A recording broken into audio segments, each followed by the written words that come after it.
Hi students, so I'm going to go through some types of reinforcers and schedules of reinforcement so you can do a handout that is going to be coming up here tomorrow, and it will make more sense. So when we talk about reinforcement, remember reinforcement, we are encouraging behavior, and punishment, we are discouraging behavior. And there's a time and a place for punishment, but probably a more effective way of conditioning is through reinforcement.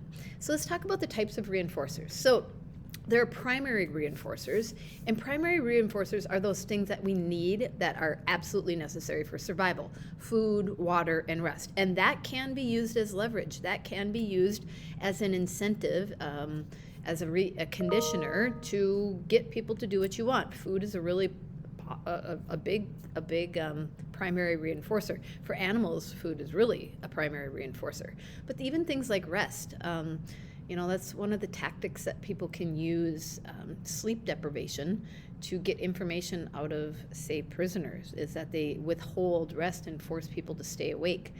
That's actually like negative reinforcement. Actually, that's probably punishment. Anyway, you get the idea. Let's talk about secondary reinforcers.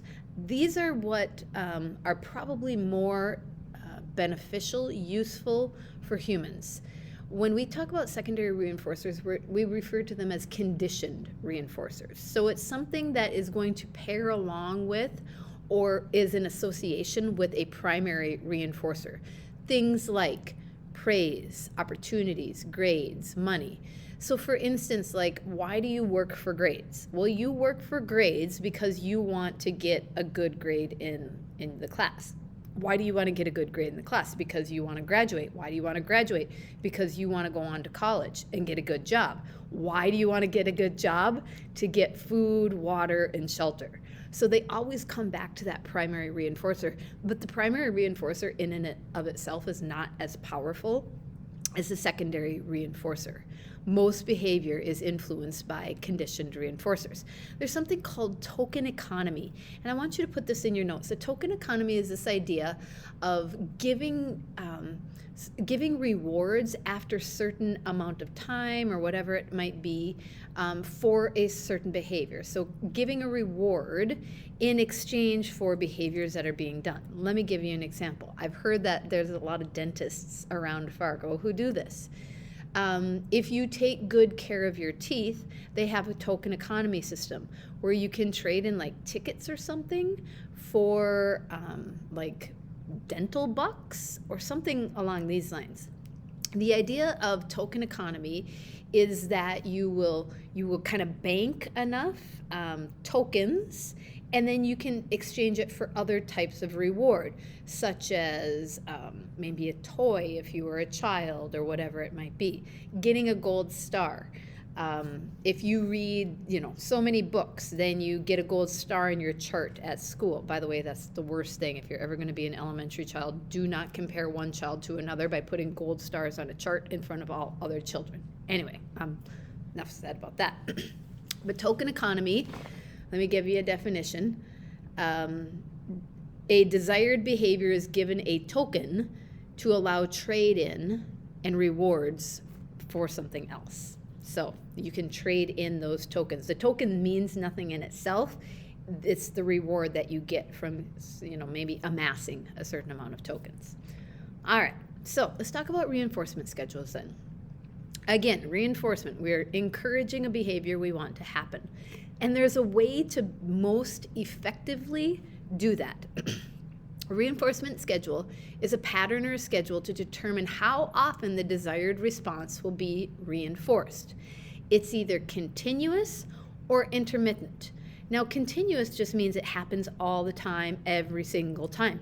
And this might be a good type of reinforcement, a good conditioning tactic if you are, say, you have like a baby puppy or a new baby even. So like if you have a new baby, let's say, and the baby cries, every time it cries, you pick it up. Well, that's actually the baby conditioning you, but anyway, that's continuous. Every single time it has, every single time there's a stimulus, it has a response. Intermittent is probably what's more useful. So there's two factors in intermittent schedules. First of all, there's a ratio, and then there's an interval. So for our sake, we have a schedule of intermittent reinforcement here in class, and it's with the phone system, right? With the cell phone parking. So the ratio depends on the number of responses made. So remember when I told you about token economy? Like if a child read 10 books, they were maybe able to, get like, I don't know, like a toy or something like that, or whatever it happened to be, whatever they could trade in their reward for. So that's the number of responses. You'd have to have a number in order for the reward then to come, for the reinforcement to come. Interval is a passage of time. It means there has to be a passage of time that goes by before another reinforcement or reward can be given. And so it depends on kind of what we're looking at. You see Mega Millions here. I just heard that the jackpot is up to, I don't even know, $80 million or some crazy thing. And somebody, I heard a lot of people yesterday in the store. I went to the grocery store, and a lot of people were buying lotto tickets so the idea of like you might be able to get it. This is a ratio schedule, a intermittent schedule. You're not always going to be guaranteed, but there's that hope that you could, and it's actually based on the amount of people who buy lottery tickets, actually. Okay, so let's go on, and let's talk about intermittent schedules a little more carefully. So when you're going to do this handout, you're going to either be talking about fixed or variable. So let's talk about fixed first. So when we talk about partial intermittent reinforcement every now and then, right, we're talking about either fixed ratio or variable ratio. So let's talk about time first. Number first. So ratio, think of ratio like in math, like a number. So fixed ratio schedules is when there's a reinforcement after a set number of responses. A variable ratio schedule is when there's a response after an unpredictable number of responses. So if it's fixed, if I know I have to read 10 books as a child before I get to have this toy, that's a fixed number, right? That's a fixed response. But if it's variable ratio, I don't exactly know when that's coming. Therefore, I'm going to just keep reading and waiting and hoping I can get the toy whenever it is, but I don't exactly know when that is. So it's going to keep me going. Variable schedules are much more resistant to extinction than fixed schedules because variable schedules keep people thinking, keep people waiting and hoping, and hope is always a good thing, right? So think about...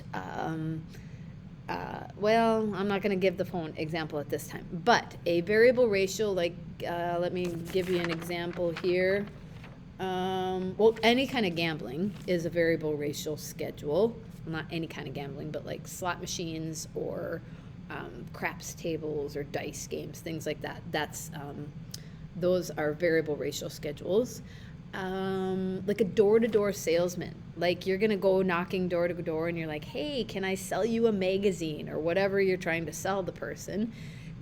You don't know when you're going to get the person to be like, yeah, come on in, I'll see what you have, right? So it's a variable ratio. A response comes after an unpredictable number of responses, okay? The other kind is fixed interval or fixed ratio.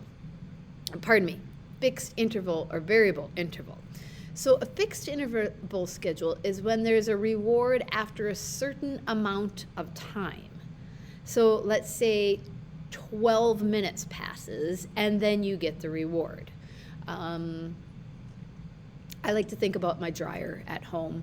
I have a dryer that I can set it either to like automatic dry, and then it'll just dry. It'll keep tumbling and drying until the sensor in there tells us it's done. Or I can set it for like 22 minutes, which I know is about how long it needs for a basic load, not a really heavy load. And after that certain amount of time, the 22 minutes, then my clothes are done and clothes are dry, and it's what I want. I get the reward of like, oh, now I get to dry clothes, or now I get to fold clothes. But it's after a certain amount of time. So when we talk about interval, remember we're always talking about time. When we talk about ratio, we're talking about a number. And when we talk about interval, we're talking about time. A variable interval, and remember, variable schedules are much less prone to extinction, right? They're not going to just go away on their own because it keeps you wondering and waiting. So the amount of time varies before a reward is given. A variable interval schedule is what I use for the cell phone parking. If I gave you if I pulled a stick every single day, the reward would not be as enticing. It wouldn't be as rewarding as if I do it every now and then. If I do it every now and then, it keeps you guessing. It keeps you wanting to go for it if you so desire to get a bonus point. So a variable schedule, pop quizzes actually. Pop quizzes keep you on your toes because you don't really know like when that pop quiz is coming. I pretty much give you hints, but you don't really know when that pop quiz is coming. That's a variable interval schedule. A fixed interval, oh, there's another good for a fixed interval. I am paid on the last working day of the month. So the last working day of, say, October is October 31st. If that's a school day, that's the last day I get paid. So I get paid on the last day. That's a fixed interval. Amount of time has to pass, then I get my reward. So I hope you get this understanding. I have a nice little chart here. I'll move me up so you can look at it a little bit better. So ratio. When we're talking about ratio, we're talking about a number, right? Every so many. The reinforcement happens after every nth behavior, such as buy 10 coffees, get one free, like a punch card, if you've ever been to a place that has a punch card, or a pay per product unit produced. You have to assemble so many of these engines before you get your paycheck or whatever. Interval means every so often. Reinforcement for a behavior after a fixed amount of time, such as Tuesday discount prices. On Wednesdays, Dawn's car wash does car washes that you get like 2 for 1, right? So it's interval, but it's fixed every Wednesday, but you have to wait for a period of time, okay? Variable, when we're talking ratio, remember ratio is number. Variable is after an unpredictable number.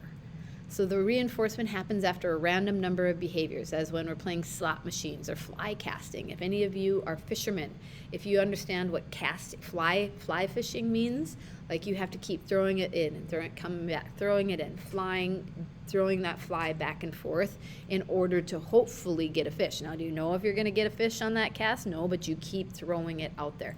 That's a variable ratio. Variable interval is unpredictably often. Reinforcement for behavior after a random amount of time, as in checking Facebook, like any of you check Facebook. But you do probably check Instagram to see if you've got a notification from a post or a picture that you've probably put up. So I hope you understand schedules of reinforcement. Go through that handout. We will talk about it.